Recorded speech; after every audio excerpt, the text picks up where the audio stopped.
Back in the golden age of American horsepower, before emissions laws, fuel crises, and computer-controlled efficiency, engineers weren't thinking small. Quite the opposite. From the 1960s to the 1990s, Detroit automakers were cramming some of the largest engines ever seen into street-legal passenger cars. These weren't trucks or dragsters. These were cars you could buy off the showroom floor and take your grandma to church in the next day. Today, we're counting down the top 10 largest engines ever installed in American production cars. No swaps, no concept cars. These are the real deal. Buckle up. Number 10. Chrysler Wedge V8, 413 cubic inch and 6.8 liters.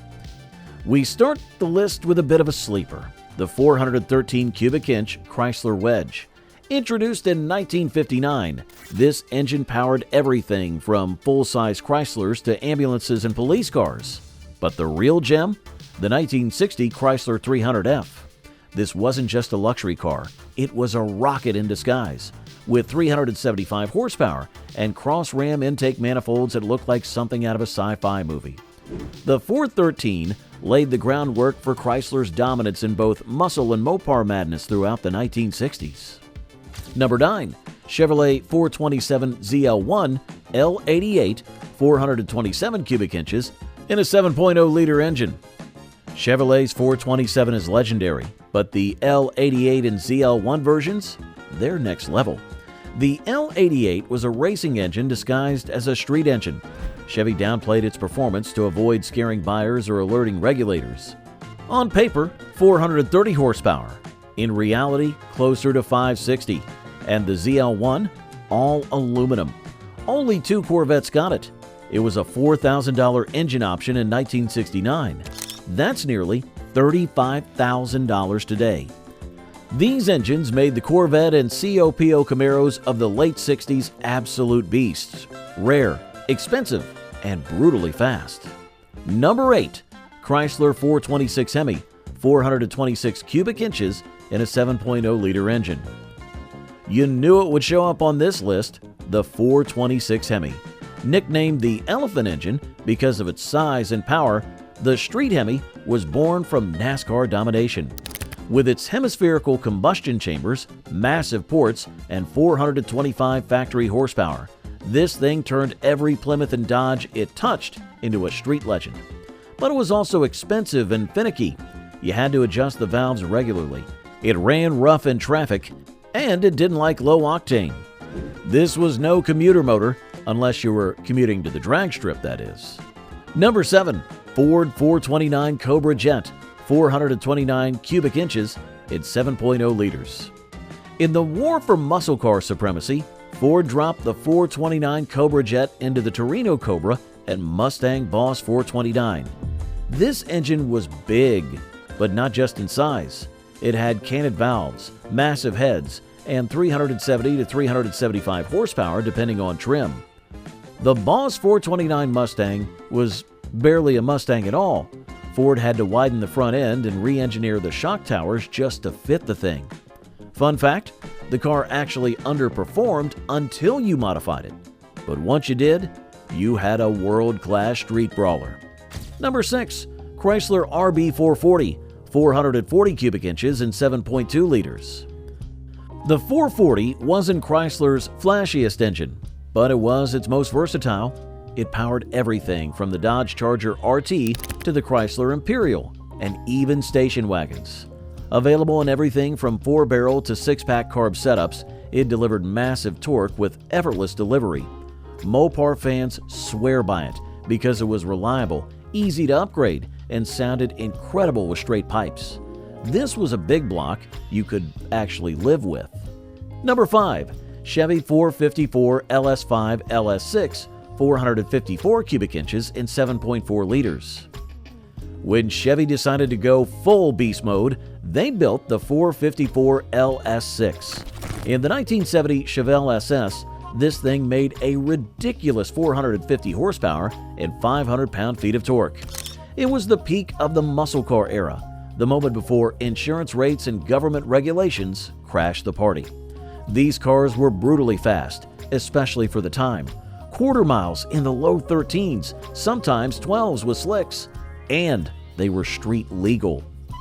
Number 4. GM 455 V8, Buick Olds Pontiac, 455 cubic inches and 7.5 liters.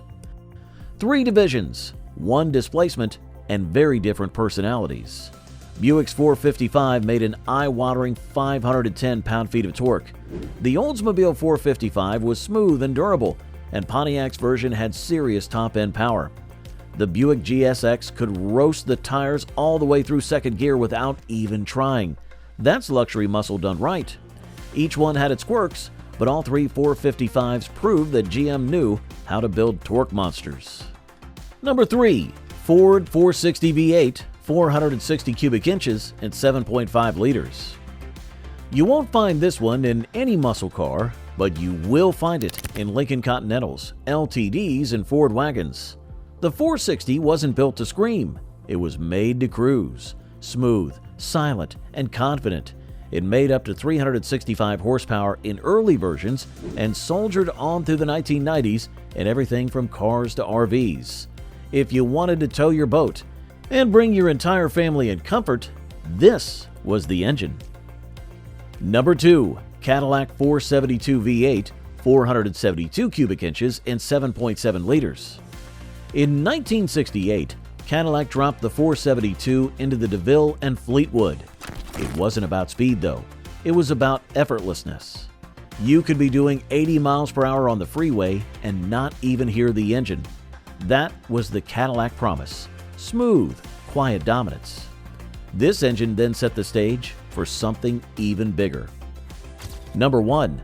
Cadillac 500 V8, 500 cubic inches and 8.2 liters.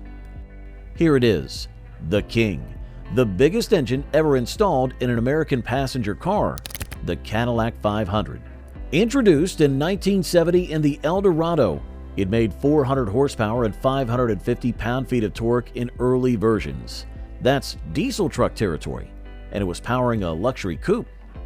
Later versions were detuned for emissions, but it still holds the crown for biggest displacement in a production car. This wasn't a muscle engine, it was a torque factory built for cruising in style, and it was absolutely glorious. Alright, before we wrap up, let's get a little unhinged. These next engines weren't sold in production cars, but they were real, they were massive, and they were just too wild not to mention. This is the too big to be street legal bonus round. Let's start with an absolute monster, the GMC 702 V12, better known as the Twin 6. It was literally 2 inline 6-truck engines fused together into a V12, used in medium-duty trucks from 1960 to 1965. 702 cubic inches, or 11.5 liters. It made just 275 horsepower, but get this, over 630 pound-feet of torque at just 1600 RPM.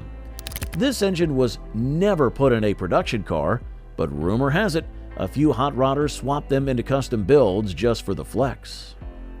Next, the 1963 Chrysler turbine car. Only 55 were made, and it ran on anything: kerosene, jet fuel, even whiskey. It didn't have displacement because it was literally a jet engine. It made about 130 horsepower, but 425 pound-feet of torque instantly. No pistons, no spark plugs, no radiator, just turbine blades screaming away. Chrysler let people test drive them across the country as part of a wild experiment, but sadly, almost all were destroyed. You may have heard of the 572, Chevrolet's 572 cubic inch big block V8. It's one of the most famous crate engines ever built. While it was never offered in a production car, it's become the ultimate swap candidate for hot rods and drag cars. Over 620 horsepower in base form, upwards of 700 with mods, and it sounds like thunder with open headers. It's modern built, but very much in the spirit of the big block era. And speaking of 572, yes, there are aftermarket Hemi 572s out there as well. Companies like Mopar Performance and Indy Cylinder Head built them for drag racers and collectors who wanted the absolute max from a vintage block. So there you have it. From Cadillac's 500-cube land yachts to experimental jet cars and Frankenstein truck engines, the golden age of American muscle was just plain bigger. Let us know in the comments. Would you rather own a 426 Hemi Superbird, a 454 Chevelle, or a one-off twin-six hot rod? If you enjoyed this trip into American excess, hit that like button and subscribe for more vintage horsepower every week. And we'll see you in the next one.